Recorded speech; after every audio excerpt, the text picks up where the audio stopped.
got ourselves a beautiful fall day here. I got a bunch of bits and pieces, new toys to install. First up is this Arb Air Compressor. I went with the single model, not the dual. A lot of people recommended the V-Air models, but I decided to get the Arb just in case I ever decide to get air lockers in the distant future. Right now, it's not really a pressing requirement. I got through the summer perfectly fine, and that's probably the most extreme terrain that I'm ever going to attempt with this van. Last winter, I got stuck a couple times in the snow where I just had one wheel spinning, but at least now I have the winch to help out with that. But yeah, I think air lockers, that's all next level rock crawling type stuff.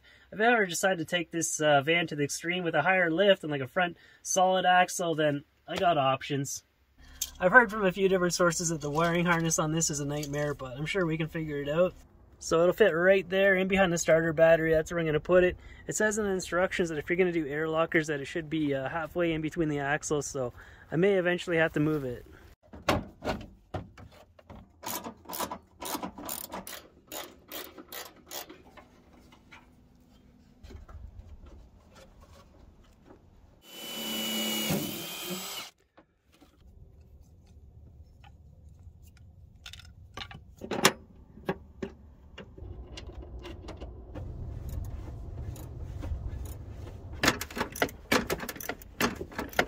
I got all the bolts done on the inside, so now I just have to finish tightening up the ones inside the fender.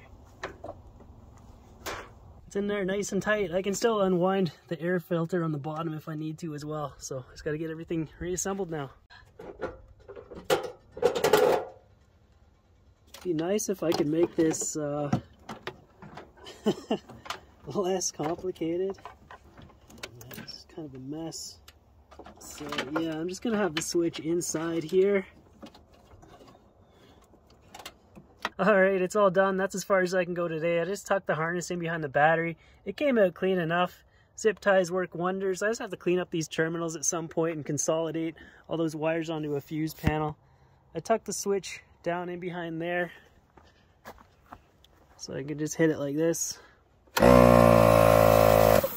So now I just have to wait for the inflation kit to arrive, then we can put this thing to use.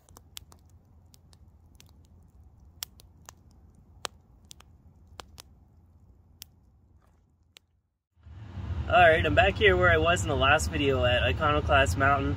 I came back because I got a new backpack. This is a Black Diamond 75 liter something. It's like a winter overnight mountaineering pack. I wanted to get one of those Hyperlight packs, but they're all sold out, probably because they're the best on the market and everybody wants them.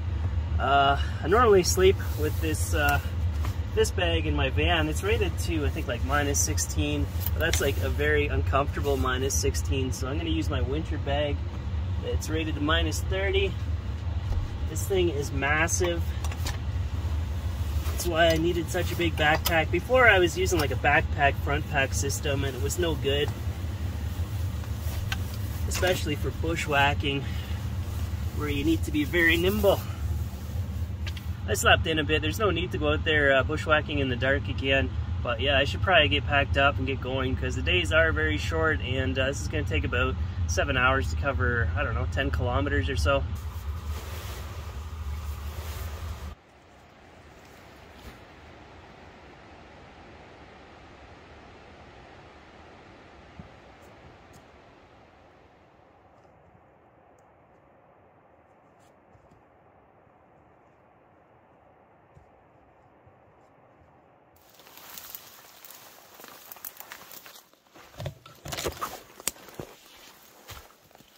It's a nice change, not trying to squeeze everything into one day. Try to hit the summit tomorrow morning. I don't know if this is going to take 2 days or 3 days. If it takes 4 days, I'm in trouble. I'm out of food.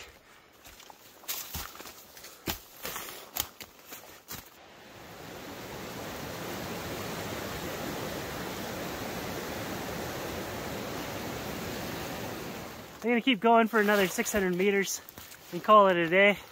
That's about where the bushwhacking ends, so it should be set up real nice tomorrow.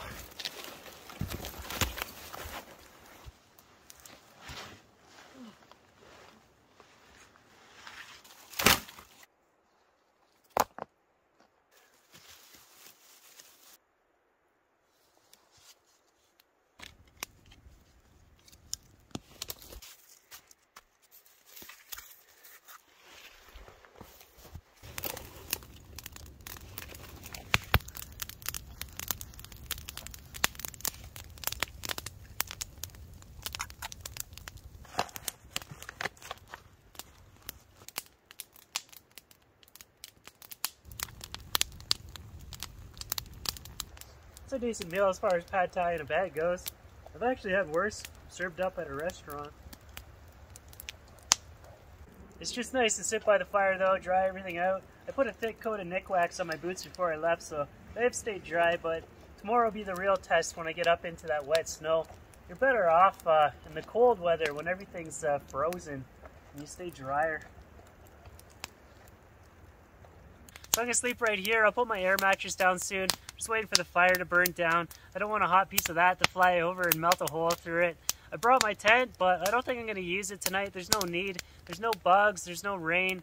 And it'll be easier to defend myself with the spray if I have to, if I'm already out in the open. But I haven't seen any signs of bears in the area. I'm not too concerned about that. Plus, I'm surrounded by all these fallen trees. If something is going to approach me, I'm going to hear it from like a mile away. It's just going to be a really long night, like over 13 hours of darkness. I downloaded a couple shows, like the new Dave Chappelle, so I got some entertainment to stay busy with tonight.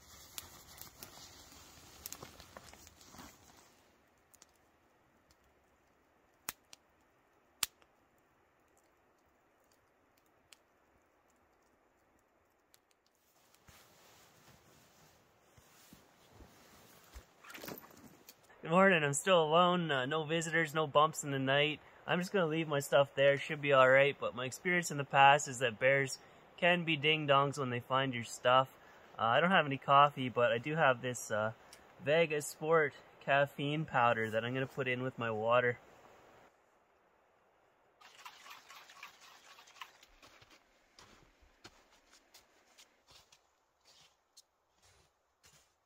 I just passed the spot where I turned around on the last trip. Onwards to new territory. It's an imposing looking mountain. I should be in for something today. So I could go up there and across the glacier, but if I can avoid that, I will. So there's a notch right there. I'm going to try that first. If that doesn't work, then I can go all the way around. There's no notch there. It's just some snow stuck on the side of that smooth wall. So we gotta take the long way. Shortcut.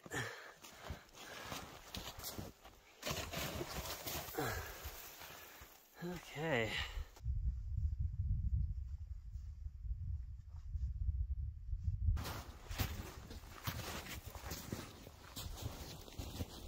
I'm surrounded by all these crevasses. It's getting trickier to find the way. I'm just trying to scooch up the right-hand side of it. I've been doing my best to climb up on the rocks. I had to take a few steps out there. There's like 30-foot deep crevasse right underneath that snow.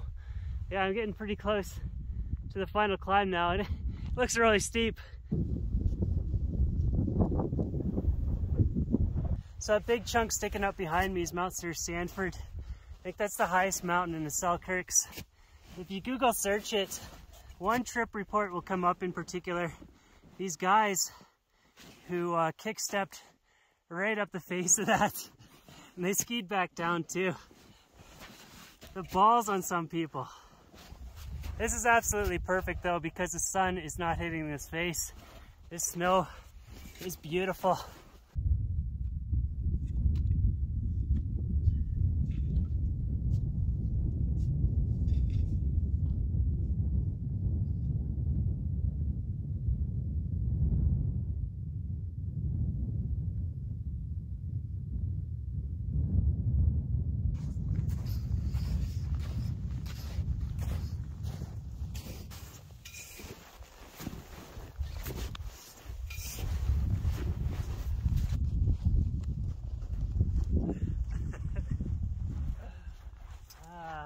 Made it to the top, feels awesome. I've been at it for 7 hours today.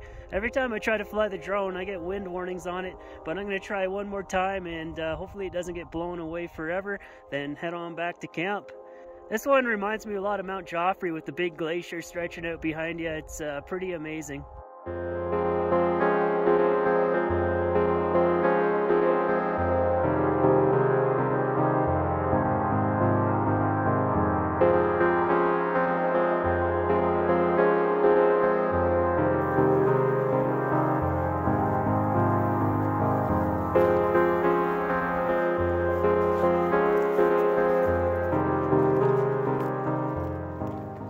was a moment this morning where I thought I could get all the way back to the van today.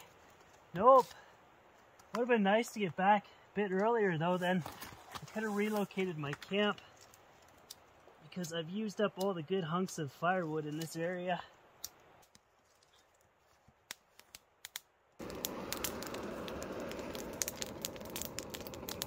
Kung Pao chicken tonight.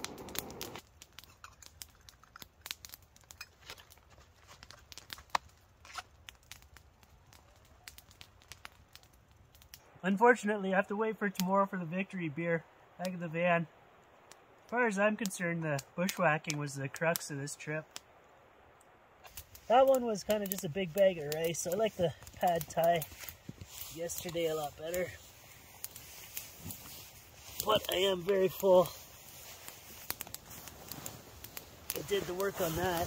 One more long night to get through. And back to the van. That tasty beer.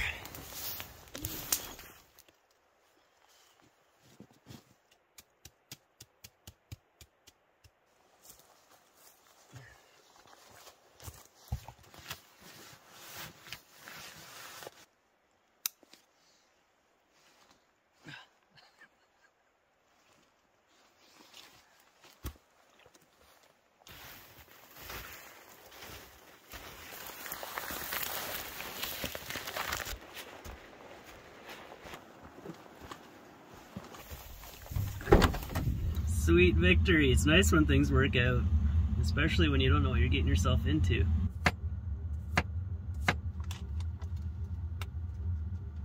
So now I'm going to make some tikka masala in the Ninja Foodie. I've got chicken breast cut up into cubes, garlic, ginger, lemon, garam masala, salt, and yogurt. Need about 1.5 cups of this. Salt.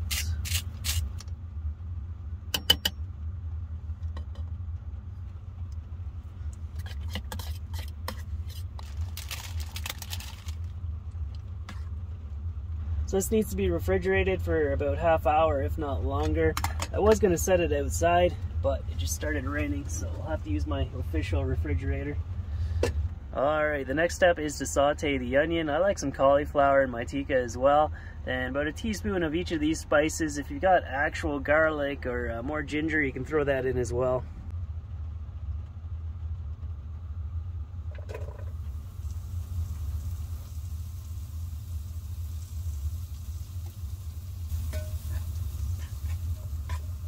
When I left on my hiking trip, the battery was fully charged and I reset the monitor.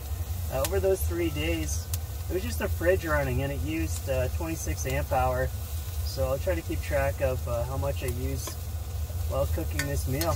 So I'm going to add in fire roasted diced tomatoes and some pasta sauce. So now in goes the chicken.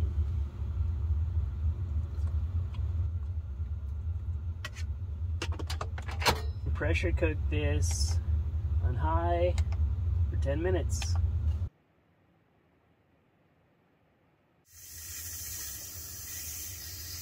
While this was cooking, I was thinking 26 amp hour for the fridge to be running seems like a lot, especially because it was refrigerator temperature inside here already. So I'm going to turn the dial down on it, but maybe I should have just left it off completely. Well, before the big unveil, I need to cook some rice to go along with this. Alright, let's get into this.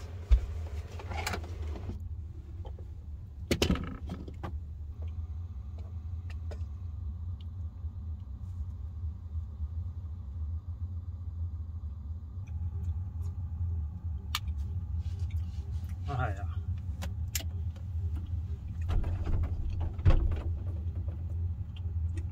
It's really nice. Oh yeah. That's really good. A nice combination of spices. I'm a big fan of pressure cooking now. It really pushes the flavor right down into every grain of fiber of the chicken. It's really tasty. Some fresh naan would be great to go along with this. I think even just a bit of yogurt would go nice in there too. Oh yeah. Yeah, perfect. That's perfect. I'm working up a sweat. It is hot in here. I need to turn off the diesel heater and take it easy on the food for a second. So cooking that meal used that 45 amp hour total, rice included. I got a decent drive back into town, so I'll be all charged up once again when I get there. But yeah, thanks everyone there in the States for being so welcoming. That's awesome. What I may do is try to arrange some meetups along my journey south, certain times and places. We'll see about that. But yeah, I'll probably spend another night out here on this road. Then I gotta get myself sorted out and figure out the next one. So thanks for watching, and thank you to Patreon supporters, and I'll see you soon.